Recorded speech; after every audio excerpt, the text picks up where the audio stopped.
quickly to East Africa, where the East African community has officially admitted the Democratic Republic of Congo, DRC, marking historic event in the trade bloc. The DRC becomes the 7th and newest member of the community, which comprises Burundi, Kenya, Rwanda, Tanzania, Uganda, and South Sudan. The inclusion of Congo's consumer market of close to 90 million people will expand the EAC market to almost 300 million people and open the bloc to the Congolese economy, which is rich in all kinds of natural resources. Now, I have joining me to talk about this Mercy Milanoy, business journalist in Kenya. Hello, Mercy. It's always good to speak to you. Hello, how are you? Hi, this is history in the making. However, what immediate change will we see? Will this admission to the EAC bring to the bloc?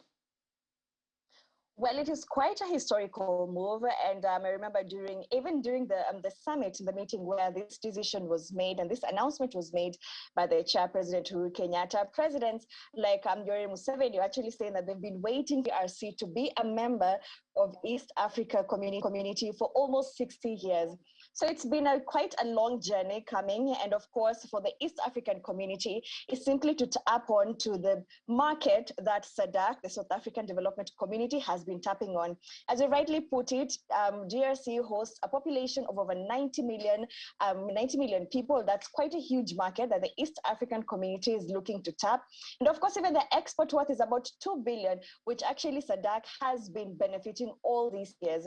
So it's quite a commendable move that has been welcomed by all members of states of the East African community to have DRC on board. Of course, it's not only to just look at it as an export market, but also looking at to see how we can be able to also benefit from the products from DRC, which of course include gold, diamond, copper. It's quite a huge country with natural resources.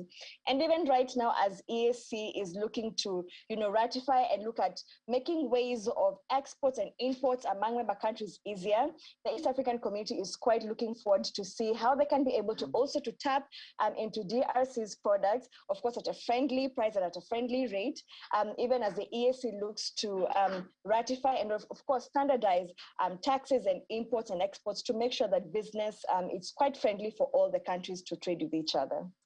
Oh, that's really good. So what does Kenya stand to gain from this inclusion in the bloc? What is the benefit for Kenya?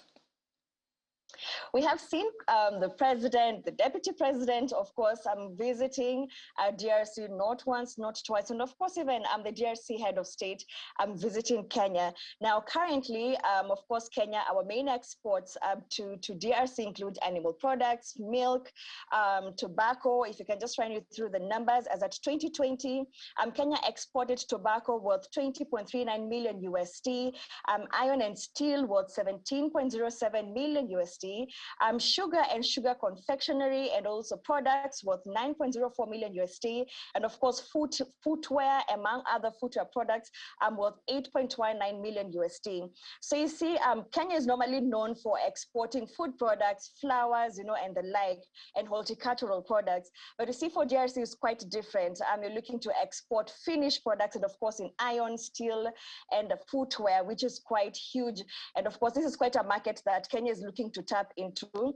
Of course, even with the heads of states interactions, we are also expecting to see maybe some trade agreements being made in order to tap into each other country's resources, both in products and also in service. So of course, it's quite a big win, especially for Kenya, and looking at for the manufacturing sector, and also not only for Kenya, but even the East African community are looking to tap into the Africa Free Trade Agreement.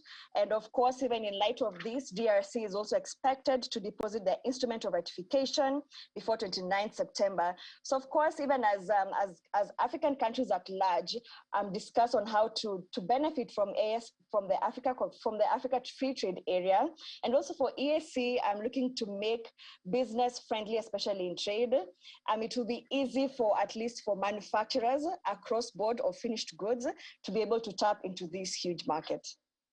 Tapping into the African market, especially the East African market, is there anything about the language barrier? We're talking about French, DRC, Congo coming on board now. Is there something about the language being done to make sure trade is facilitated among countries in that bloc? Straight, but language barrier will be quite something. But the beauty is largely for the East African countries, Swahili and English are quite prominent, and of course even for DRC, despite it being quite a French dominated, of course in terms of language in the country, the lucky thing AU signed that Swahili will be the official language for Africa. So you're hoping they can learn that too. But of course, English is quite used even with DRC. Despite with French, also quite a population communicates with English and also even Kiswahili.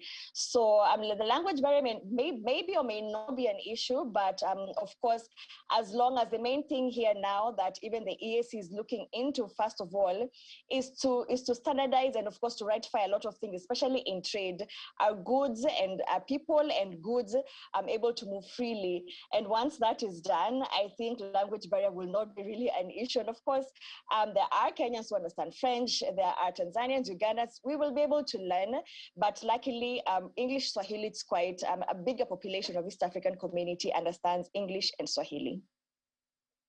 Much, Mercy Milanoi, business journalist in Kenya. It's always good to speak to you, and we'll wait to have you back again. Thank you so much. Thank you.